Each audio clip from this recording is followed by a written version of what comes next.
Kita lanjutkan masih bersama dengan Bapak Yusuf Warsim, Komisioner Kompolnas, dan juga Pak Usman Hamid, Direktur Eksekutif Amnesty International Indonesia. Saya akan langsung ke Pak Usman. Pak Usman, Anda tadi berulang kali menyebut bahwa sejatinya mereka yang terlibat terhadap kasus pembunuhan Brigadir Yosua seharusnya juga ditindak karena melakukan pelanggaran pidana, tidak hanya kode etik. Apakah ini artinya selain 7 orang yang sudah dinyatakan sebagai tersangka, masih ada puluhan lainnya? Ini juga harus ditindak secara pidana tanpa ada pembagian klaster-klaster? Saya luruskan dulu, yang terlibat di dalam pembunuhan Yosua telah sedang berproses secara pidana, tapi yang terlibat di dalam menghalangi upaya untuk proses hukum atas kematian Joshua, itu yang saya maksud belum diproses pidana secara efektif, baru sebatas pada proses penegakan etika profesi. Nah, sekarang kalau kita lihat dari kinerja tim sus, telah ada sekitar 97 orang, hampir 100 orang anggota Polri dari perwira tinggi, perwira tengah sampai mungkin lebih bawah lagi, Tamtama atau Bintara, yang diperiksa. Dan dari hampir 100 orang itu, 6 orang misalnya sudah ditetapkan sebagai tersangka, ada juga yang sudah diberhentikan secara tidak format misalnya. Itu kami apresiasi. Tetapi kalau ditanya apakah lebih dari itu, tampaknya kinerja tim sus juga sudah menghasilkan setidak-tidaknya 30-an orang sebagai terduga. Itu artinya lebih dari apa yang sekarang ini telah terlihat di dalam proses pemberhentian tidak dengan format itu. Nah, ini yang saya berharap tidak berhenti pada sekedar pendisiplinan etika profesi, tetapi proses pemidanaan sebagaimana warga masyarakat biasa ketika mereka merintangi proses hukum, mereka diproses secara pidana dengan pasal-pasal hukum pidana, pasal 221 dan lain sebagainya. Nah, khusus untuk pejabat kepolisian yang menghalangi proses hukum misalnya atau merintangi proses hukum, saya kira lebih tepat jika dikenakan pasal 233 dan pasal 52 KUH pidana dengan pemberatan pidana. Nah, ini kalau bisa dilakukan, saya kira akan efektif dalam bersih-bersih di tingkat kepolisian. Saya sangat merindukan sekali kepolisian mengambil langkah-langkah yang tegas dalam proses penegakan hukum. Dulu kasus Munir,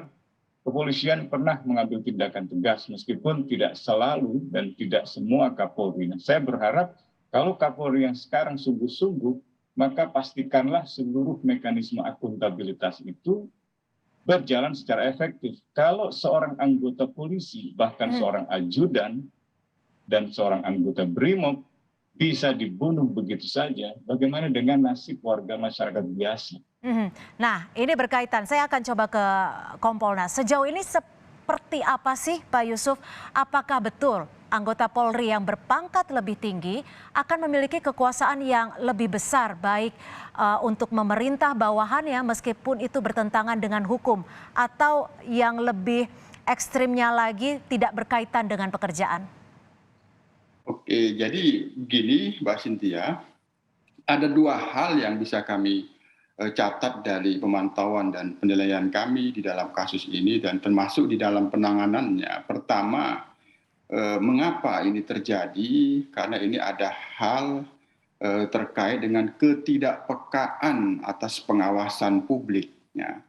Sebenarnya di dalam program Kapolri yang presisi itu ada transformasi pengawasan, yang itu sesungguhnya kan 3, pengawasan pimpinan, sistem pengawasan itu sendiri baik inspektorat maupun pengawasan eksternal dan pengawasan masyarakat. Nah, ketika melakukan pengaburan fakta itu ada ketidakpekaan terhadap pengawasan publik, seolah-olah itu gampang dan disederhanakan, publik akan berdiam diri, padahal di dalam transformasi Polri yang presisi itu sudah cukup kuat mendudukkan bahwa begitu besar ada peran masyarakat untuk mengawasi itu. Yang kedua, terkait dengan kekuasaan ataupun kewenangan, sebagaimana yang pernah dikatakan Lord Acton secara teoretik, power tend to corrupt, bahwa kekuasaan, kewenangan itu adalah cenderung menyimpang, punya potensi untuk disimpangkan. Tapi gini Pak Yusuf, kenapa jadi pengawasan publik? Karena pada dasarnya ketika seseorang meyakinkan diri untuk menjadi anggota Polri, sudah ada sumpah yang ia lakukan di awal karirnya. Iya betul. Nah, hanya bagaimana dia menjadi anggota Polri di dalam pelaksanaan tugas dan fungsi tugas dan wewenangnya itu kan itu terkait dengan yang bersangkutan menjalankan tugas menjaga keamanan ketertiban masyarakat, melindungi, mengayomi dan melayani masyarakat serta menegakkan hukum.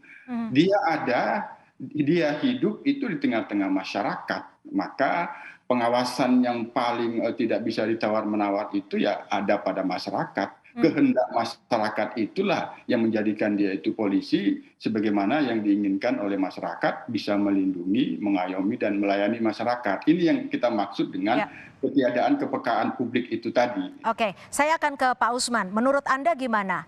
Kurangnya pengawasan publik, kurangnya kepekaan publik untuk mengawasi Polri. Apakah memang betul seperti itu atau justru masyarakat sulit tembus untuk melakukan pengawasan di tubuh Polri?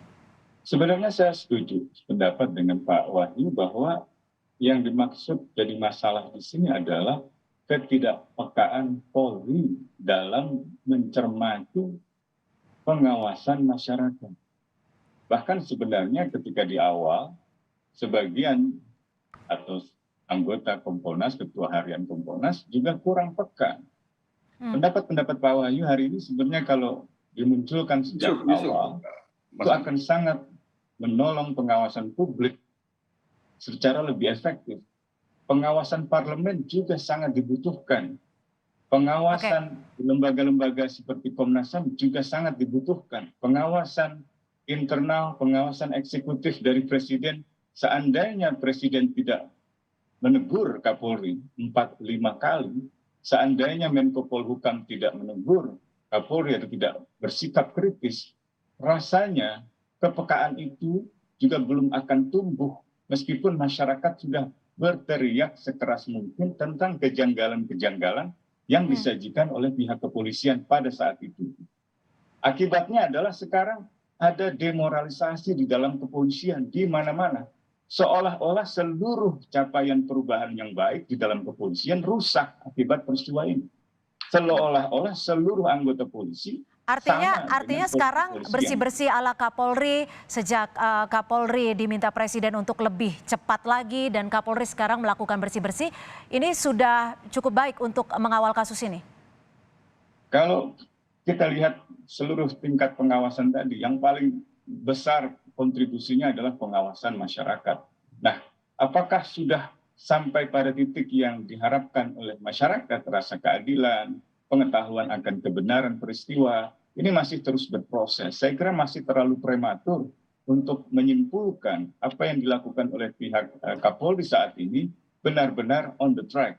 Saya kira tadi saya menggarisbawahi di awal bahwa proses pendisiplinan etika profesi seharusnya diikuti dengan proses pemidanaan. Karena ini bukan sekedar perbuatan yang tidak etis, tapi perbuatan kriminal, menghancurkan, merusak, menghilangkan, memusnahkan barang bukti, dan membuat barang bukti itu tidak terpakai. Ya, jadi kalau saya garis bawahi di sini, Pak Usman, ketika penanganan tidak dilakukan termasuk pelanggaran hukum pidana, Polri dianggap tidak on the track dalam menangani kasus pembunuhan berencana Brigadir Yosua. Kalau seandainya ini tidak tuntas, sulit untuk mengembalikan kembali kepercayaan masyarakat kepada kepolisian. Dan yang jauh lebih penting sebenarnya memberikan keadilan. Karena masyarakat akan melihat kasus ini sebagai ukuran apakah ke depan kalau anggota keluarga mereka menjadi korban kekerasan, apakah anggota keluarganya merupakan warga sipil, petani, anggota masyarakat adat, aktivis, atau mahasiswa, akan mendapatkan keadilan. Apakah kalau anggota keluarga mereka merupakan anggota polisi berpangkat rendah, entah itu misalnya brigadir atau misalnya seperti Baradae, begitu, akan mendapatkan keadilan. Ini adalah ukuran ke depan. Jadi saya berharap Kapolri tidak main-main, ya, tidak setengah hati di dalam mengusut atau di dalam melakukan bersih-bersih Oke.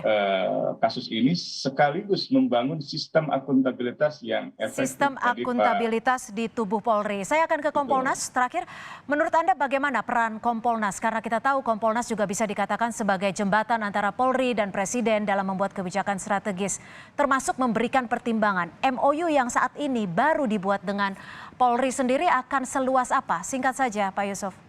Dalam hal penuntasan kasus ini, Kompolnas tegak lurus kepada arahan Presiden, dituntaskan setuntas-tuntasnya dan tidak ada yang ditutup-tutupi.